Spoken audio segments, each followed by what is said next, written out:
Right, thank you. If you get your Bible, turn over to Matthew chapter number 5. And I want you to note, Mark chapter 5.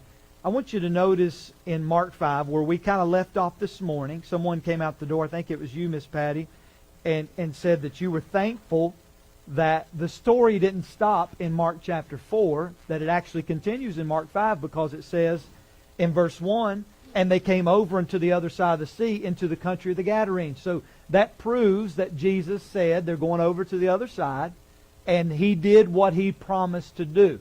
And isn't that good? And that's a message in itself, that the promises of God are true.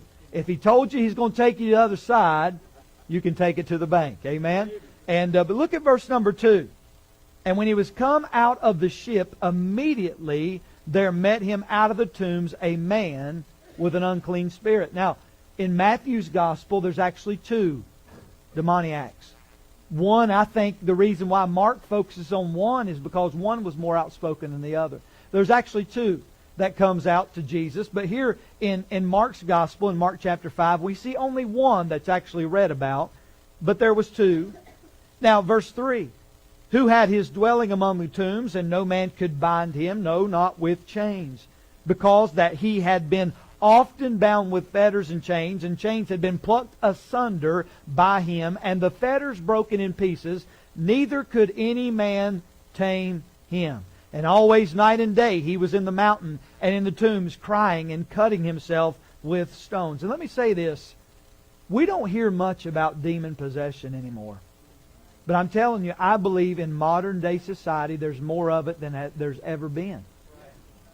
We just label it, and we put people in what we call facilities, and we put them in different places, and we say, oh, they've got a mental disorder. Now let me say, I did not say that everyone that has a mental disorder is demon possessed, but there's this schizophrenia and stuff that's going on with this split personality and double all these personalities, and this, oh, that's my angry personality and that's my kind. Let me tell you, some of that stuff is demonic.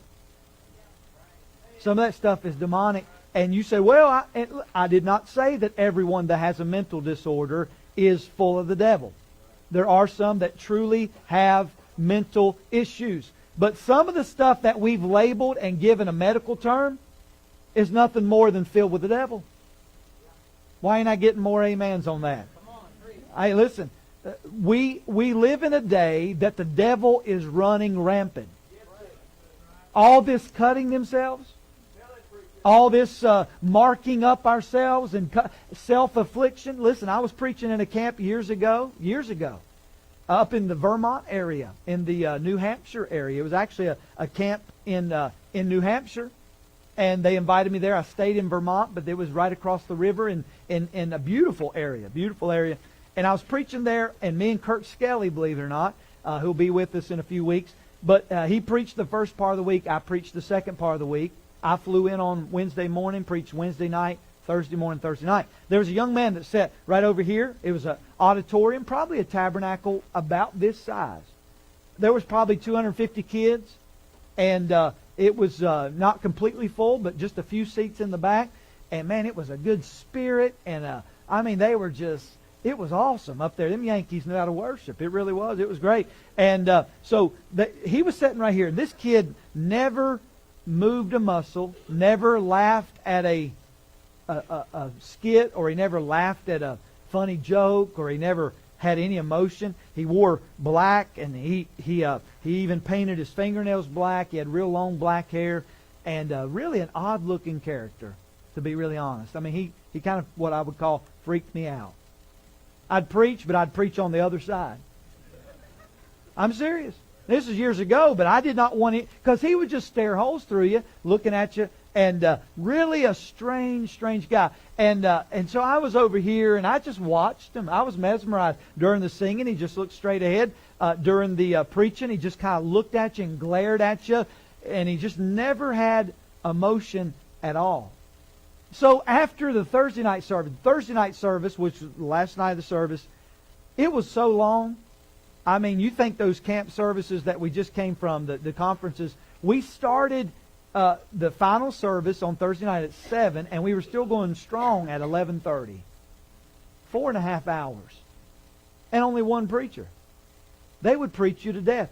But here's what would happen. They would sing, and then I would preach, and here's what would happen. On that final service, you'd always preach a message about surrender or about salvation or about getting right with God. Always kind of a drawing message. Hey, I'm leading you to a point, and they would have to go. Well, then, man, on Thursday night, they'd been preached at, and they'd heard, and they're breaking, they're coming. It was a blessing. And I saw groups praying together, and then they started testifying, and we were just in there, and it was wonderful. He never moved. Everybody at some point in that tabernacle had moved at some point. Made a decision, done something, prayed, and I don't know who he came with, but he was there. Never moved. So after the service, I'm standing there. All the kids have left. They're about to turn the lights out in the tabernacle and go across the way to the canteen or the little store, they called it. And he looks at me and says, "Preacher, can I talk to you over here privately?" And I'm like, "No, you can't." No. I didn't say no, but I was a little like, "Man, what do you want to talk about? We can talk right here," you know. And I did that. You know, he's like, "No, I want to talk over here. I don't want nobody to hear me." So I said, "All right." So we went over here. It was a platform kind of like this a little bit, and there was a little edge over there. We could both sit down on the edge, right behind the piano, and just sitting there. And this young man, he had such a concerned look on his face, and he said, "Preacher," he said, "you're going to laugh at what I'm going to tell you." He said, "A lot of people laugh when I went to them for help." And I said, "I ain't going to laugh." He said, "Preacher, I hear voices. I hear voices." And I said, What do you mean voices?" And he said, "Well," he said, "when I'm at home," he said, "I live with my mother." And he said, "My dad walked out years ago." He said, "But when I live with my mother, and we live in a little single-wide trailer, I've been causing lots of problems. I've been just doing all kinds of things I shouldn't do, been kicked out of this school, been kicked out of that school." And he said, "But preacher, it all started when I started hearing voices. And them voices tell me to do strange things." And I said, "Well, tell me what the voices say. Just give me a for instance." He said, "Well," and he said, "Please don't laugh." And honest, in all seriousness, this man was tormented. He said, "I know what people's going to wear the next day." He's like, "Them voices tell me strange things, and they're right. Like I know things about people that they don't know." You know, I mean, it was a strange conversation. He said, "It tells me to do things to other people." I'm talking about hurt them. Told me to do things to my mother. And he said, "These voices," and I said, "Well, let me just say this, young man, that's not of God. What you're hearing," because he was so confused. And here's the deal. This young man was raised in a good church. His mom he was there with a good church. I mean, a good Bible preaching church. This young man knew about the things of God, but he was tormented in his self. Now, he claimed to know Jesus Christ as Savior, but he was hearing voices in his head. Can I tell you what? That young man, when we were over there, he said, "Can I show you what I do to my body?" He lifted up his t-shirt, and on the side of his rib cage here, it looked like a wild animal had gotten a hold of that young man. And I said, "What in the world has happened to you?" And he said, "I cut myself." He said, "When I hear the voices, I want them out of my head so bad that I'll take a razor or a knife or a rock or something and I'll sit there and hurt myself until they leave." What is that? That's what this man did. It's called torment. And some of us, listen, some of us believe that does not happen anymore. Let me tell you, it's more prevalent today than it's ever been. More prevalent than it's ever been. Hey, moms and dads, it would be good if we every now and then checked what's in our kids' room. What they're doing. Who they've been talking to on the phone. Voices. You say, "Preacher, that's a little odd." I'm telling you right now, the devil and his demons are out on. They are more vengeant and more vigilant today and more aggressive today than they ever been in the history of the world. Hey, the stuff that's listening, the music that's coming in our homes, the movies now, and listen, our young people and our parents, Listen, I'm grouping myself in this. I'm raising teenagers now. I'm grouping myself in this. We have become desensitized. The violence. This man laid in the graveyard. He would run from tombstone to tombstone. I want you to put it in your mind. Crying out, somebody help me. He was naked and he would take sharp rocks and would cut himself and scream. And they tried everything they could. Can you envision this? We think today, we hear of strange stories and we just say, oh, that's strange. But I seen something worse on Hollywood. Can I tell you, Hollywood's fake? I could show you some strange situations. I could go into some places and tell you some stories. Listen, I could tell you some stories because some children are here. I want them to sleep tonight. But I could tell you some stories that I've dealt with young people. Listen, not in the public school, in the Christian school. I was a Christian school principal for 9 years. School about 140, 150 kids. It wasn't what I would call a super small school for a Christian school.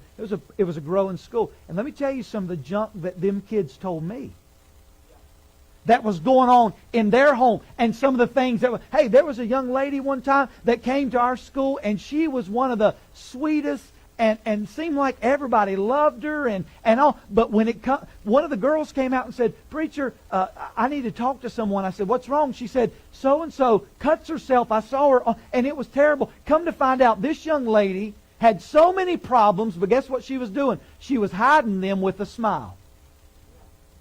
And it's often the people that smile and laugh the most that is covering up the most pain. Just because you smile and you have this good front on and you try, hey, it doesn't mean that everything's okay. You may be in torment. You may be in torment. And my heart breaks for you. My heart breaks for you. There is help for you. By the way, I'm not just preaching to young people tonight. I'm preaching to moms and dads tonight. There's help for you. Some of you, listen, don't do this alone. This man was here, and he was.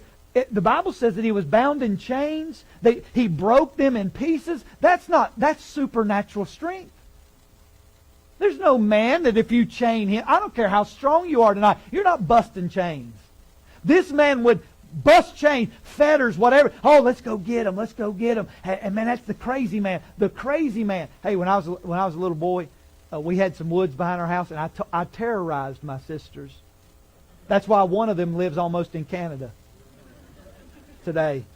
Her name's Leah. I'm going to see her in a few weeks. She's sweet. But I terrorized my sisters. I said the maniac was out there.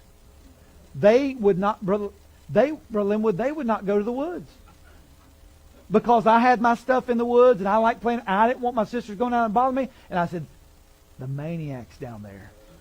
He lives in the kudzu vines. We had kudzu behind. And I said, he lives in the kudzu. And they're like, really? And I'm like, really? And they said, I'm telling Mom. Go tell her. And if you tell her, he's going to get you even more.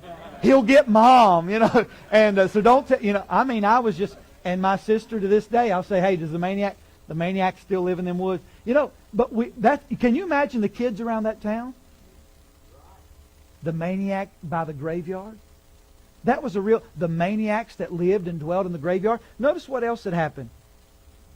So in verse 5, that always night and day, they were always in the mountain, in the tombs, crying and cutting themselves. I want you to consider the maniac. Verse 3, it says that he who had his dwelling among the tombs, and no man could bind him, no, not with chains.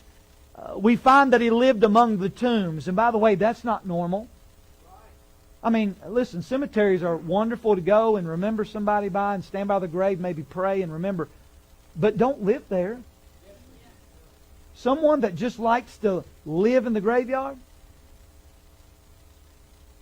that ain't normal.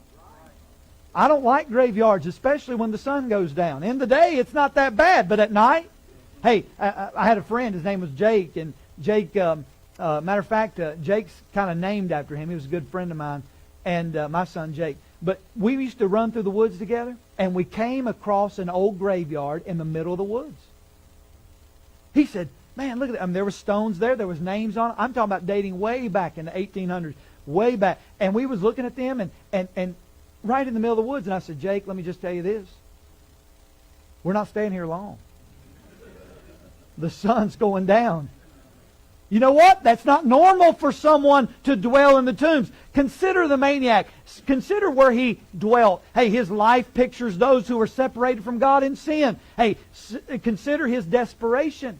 Because, notice what it says in verses 4 and 5. Because that he had often bound with fetters and chains, and the chains had been plucked asunder by him, and the fetters broken in pieces, neither could any man tame him. And always, night and day, he was in the mountains and in the tombs, crying and cutting himself with stones. Hey, no doubt this man lived a life of despair. He was sad. He was lonely. He was rejected. He was totally avoided by society. And by the way, there are countless souls around us today in the same desperation. They're in the same situation. I don't know anybody who dwells in a cemetery, but they live in despair. They live in their life is dominated by sin. Their life is dominated by drugs. Do you know what drugs is? Drugs is demonic. Let me repeat that. Drugs is demonic. Oh man, he's just hooked on drugs. No, you're full of the devil. Where did drug addiction come from? The word pharma. The word pharma has a witchcraft connection. It's sorcery. How is Satan... Look, listen to me. Listen, everybody listen. I know it's Sunday evening. I know this is a heavy message, but we need it. We have a drug epidemic in our country. But I'll tell you what we got. We got a drug epidemic in our churches. And I don't want to get too controversial. But let me just say this. Some of the stuff these doctors are prescribing is nothing more than drugs. They might as well be... These doctors need to be handcuffed and put in prison. They're drugging people. I don't know who's on drugs in here tonight, but I know this. You're in despair. You're not yourself. You feel like you can't go on without your little pill. You can't go on without your little... Can I tell you this? That is nothing but a device of the devil. I don't want my children hooked on drugs. I've told them, when someone comes to you, and they will, and try to offer you a joint, or they try to offer you a shot, or they try to offer you alcohol, or whatever it is, just say no. There's some things that we need to get in our vocabulary, and one of them is no. Isn't that good? We can say no to the world and yes to Jesus. Listen to me. Say no to the things of the world. I'm telling you right now, moms and dads, you have a good chance of your kids not doing drugs if you're not doing them. I don't care what you call it. Well, they're going to legalize it one day. They ain't legalized it in heaven. No. Well, you know, it's all natural. I don't care. It's not of God. What if I got up here today and said, yeah, I smoke pot. What y'all going to do about it? You're going to fire me is what I hope you do. Well, listen. Never in my life have I done that stuff. But I know this. And I know that's a controversial subject because there's some on the medical side. I understand that. But can I say this tonight? Give Jesus your life and give Him your heart and give Him whatever it is that is causing you to turn to drugs and give it to Him. And don't go to that and just because a doctor wrote something down and then you say, well, I got to take all this and you've got a handful of this and you know you walk around like a zombie. After you take it, you're just not yourself and you just walk around. I've seen it happen. Now there's going to be some people leave tonight saying the pastor preached against my heart medicine. No, I didn't. I didn't. About your blood pressure medicine. I take blood pressure medicine. Listen, I'm on drugs. I take lisinopril, 20 milligrams. Hey, I have to take it or my blood pressure goes up.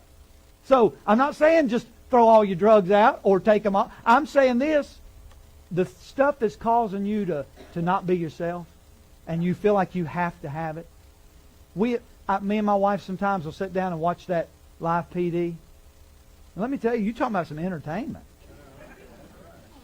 Whew, and it happens right here in South Carolina. We got a lot to be proud of. Some of it does. But you know what, though? To be, in all honesty, listen, in all honesty, it makes me heartbroken. I'll watch some people get arrested, and you know what? 9 out of 10 of them are on drugs. And their life is just like this man right here. And we're not laughing. It's sad. It's terrible. Oh, it's entertainment. But I'll say this: it really is. It's sad what we've become. We have a drug epidemic, and it all goes back to the devil and his devices. Notice his desire. Notice this. There's a lot to this passage. I don't even know if I'll get through this because it's already 7. But notice this in verse 2. And I'm almost done. But notice this. And when he was come out of the ship, immediately. Boy, that word immediately, you'll find that in Mark a lot. Immediately, there met him out of the tombs a man with an unclean spirit. So, Jesus gets off the ship. And by the way, let me just preface this. I believe the reason that Jesus said, boys, let's go to the other side, he knew these people would be there. He didn't go over there and say, yeah, I just feel like going on the other side. He purposely did everything. And there was a man over there, and Jesus knew him. And by the way, I believe that man, this is what I believe. I believe that man there, and if you had seen it, Brother Peter, you and I both have saw it, some of you, you'll see the Sea of Galilee. Y'all remember where Gadara, the Golan Heights, Decapolis, remember all that off in the distance? Off those hills? That man's up there in the tombs and he's looking down on the sea and he sees a ship out there. And all of a sudden, a man steps out on the helm and it goes back to calm. And that man's sitting up there on top of the hill and he's looking out there and he's like, if that man can do that for that storm, he can do that for me. You ever thought about that? Immediately when Jesus steps off the ship, here comes that demon-possessed man right at him. Notice verse number 6. Notice what he does. But when he saw Jesus afar off, he ran and what? Worshipped him. He ran and worshipped him. We see his desire. He dealt with the circumstances beyond his control. Hey, we can't handle sin ourselves. You can't handle that sin yourself. This man saw Jesus afar off. He ran to him and he worshipped him. He fell down at his feet. Can you imagine this scene? He lived in torment among the tombs, but one day a small boat arrives, and something within him knew that Jesus was his only hope. We see this, but I want you to notice the second thing real quick. I want you to consider the Master. Notice this. Look at verse 1 again. And they came over to the other side of the sea into the country of the Gadarenes. We see his presence. Jesus came to where this demon-possessed man was. We see his preeminence. Look at verse number 7. And he cried with a loud voice and said, what have I to do with thee, Jesus, thou Son of the Most High God? I adjure thee by God that thou torment me not. We see the preeminence of Christ right here. You say, what do you mean by that? Well, as Jesus appeared that day, this man immediately knew that this was the Son of God. He knew this wasn't just some ordinary man. He knew that this was Jesus the Christ. He's the one. He's the Son of God. Hey, he knew that he was preeminent. Hey, that is what is required if we're to be saved and to be free from bondage. If you've never recognized Jesus for who He is, you've never been saved. There's no other name under heaven given among men whereby we must be what? If you can't recognize Jesus for who He is, then my friend, let me tell you, then you've not seen Him as the Son of God. We see the preeminence. Then we see His power. Notice verses 8 and 9. For He said unto him, come out of the man, thou unclean spirit. And He asked, what is thy name? And he answered, saying, my name is Legion. For we are many. Legion. There's a little asterisk there. Legion is a Roman quintillion. So it's a legion of soldiers, anywhere from 3,000 to 6,000 soldiers. His name is Legion, capital L. Here's what I believe about that. I believe this man's name was a different name. I don't believe his name was Legion. I believe this man was full of the devil so much that he had 3,000 to 6,000 demons in him. Why do I believe that? Well, there was a herd of swine over there, about 2,000 of them. And when Jesus cast the demons out of this man, they go into a herd of swine. 2,000 swine or pigs run off into the ocean and drown. Thousands of demons in one man. Legion. We see the power, because notice, for he said unto him, come out of the man, thou unclean spirit.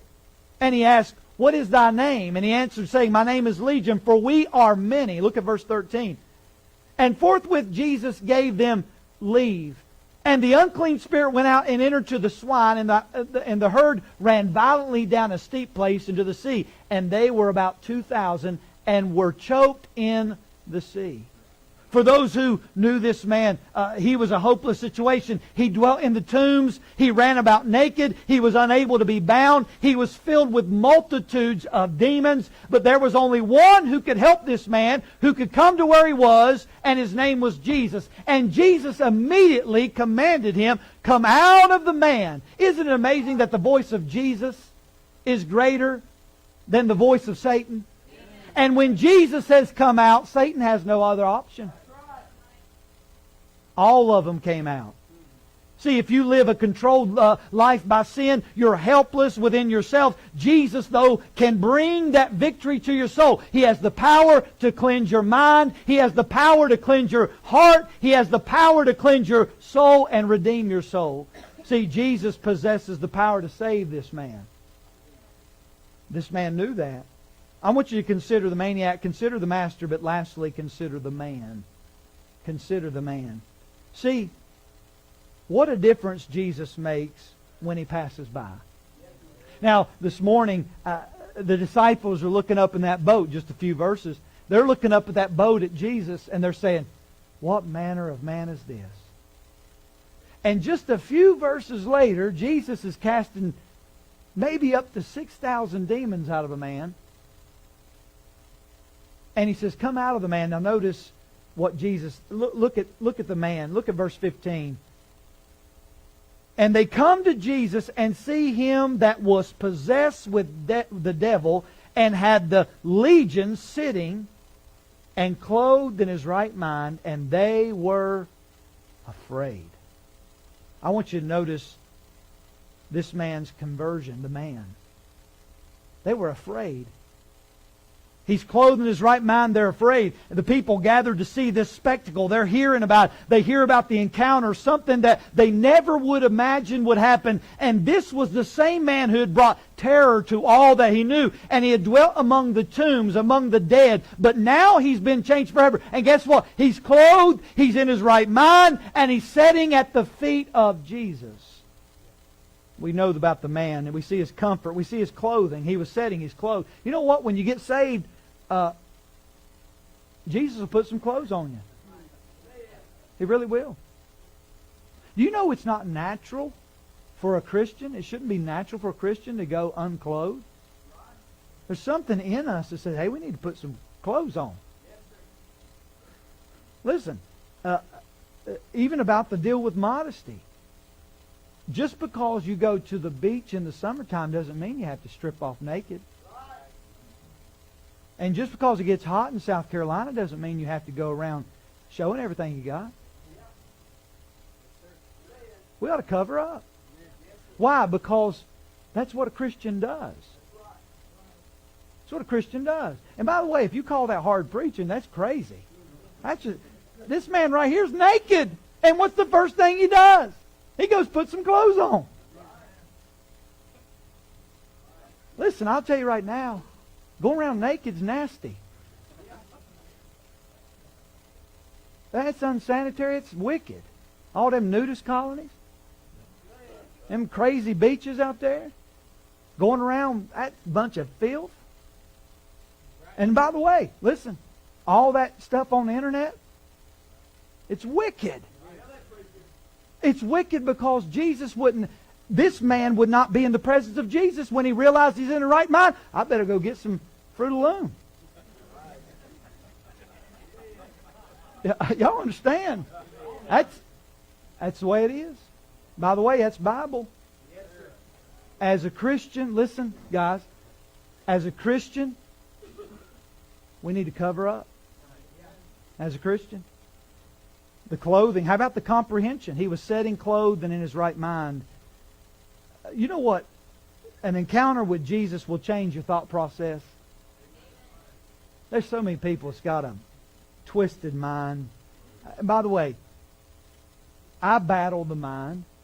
I don't know anybody. The preachers have. It's a struggle of the mind sometimes. The devil, he'll come after you. He'll discourage you. He'll make you think about things that is not even true. There was a preacher that I thought, honestly, didn't like me. And I thought this whole time that he was mad at me and that he was talking about me. And you know, you get it in your mind. You're like, man, this guy, he didn't return one text, and so you start assuming.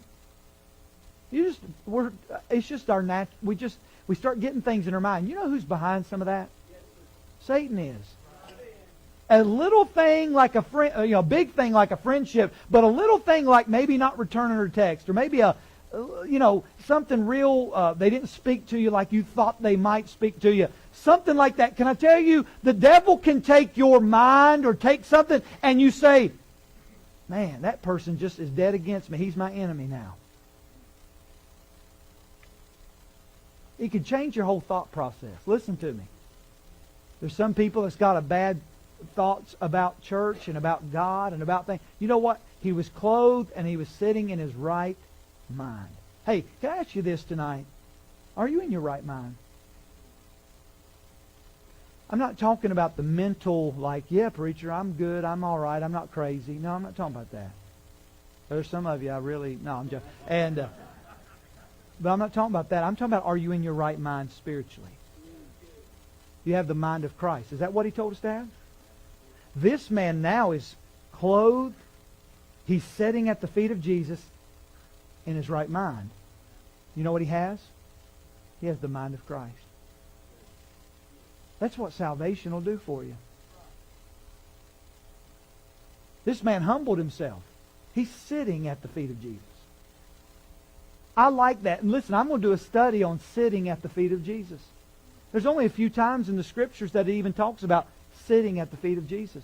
There's only a few people that ever sat at the feet of Jesus. What a good study. But I'll tell you what, in order to sit at the feet of Jesus, there must be a humbling. The reason why many of us never sit at the feet of Jesus is because we won't humble ourselves. Isn't that good?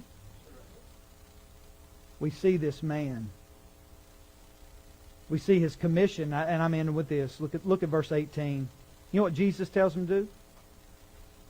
And when he was coming to the ship that he had been possessed, when he was come into the ship, he that had been possessed with the devil prayed him that he might be with him. So Jesus is going back. And the man that was possessed with the devil says, "Hey, Jesus, I want to go with you. I want to become one of your disciples because I left that tomb over there and I left that graveyard, and what you did for me, I can never repay you, and I've never felt this good." But notice in verse 19, howbeit Jesus suffered him not, but saith unto him, "Go home to thy friends." Now notice, "and tell them how great things the Lord hath done for thee, and hath had compassion on thee." Now church, look at me. Get this. This is the first time Jesus tells them to do something other than, you know what Jesus told them in Mark 1 and Mark 2? He says, don't tell nobody. Jesus told that leper, no, I want you to just go to the priest and show yourself. Don't tell anybody else. Jesus told the man with the withered hand, go straight, get out, because the people were just, but here, church, don't miss this. He says, I want you to go and I want you to tell everybody. There's a lot more to that than what I've studied, but let me just say this. That's a good thing for you and I to get. Jesus has changed your life. Now go tell everybody. You know what he did? He went to Decapolis. He went to Gadara. We went all through there just a few weeks ago. Decapolis. He went into that beautiful city. Remember that city? Now it's just ruins. But he went in that city. And I can imagine they looked at him and said, whoa, whoa, whoa, whoa, whoa, whoa, whoa, hey, whoa, back off, Bo. We've seen you. We've heard about you. And he says, hold on, I'm not the same man. Let me tell you what happened to me. Some of you have great testimonies. Why aren't you telling anybody? I mean, we all have a great testimony. We've all been saved. We've got a great testimony. Some of you have been delivered out of drugs, out of alcohol. And you know what? You never tell anybody. Oh, yeah, if they ask me, yeah, hey, man, but why don't you just offer it and say, you know what? Let me just tell you what Jesus did. I used to be the most prideful man. By the way, pride stinks in the nostril of God.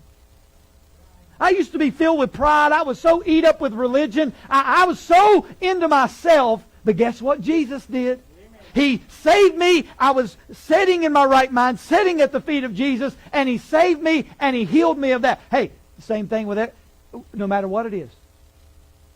No matter what it is, no matter how gross the sin is, Jesus is the answer. Won't you go tell somebody? Not a better time in the world to tell somebody than today. It's good, isn't it? We see the commission.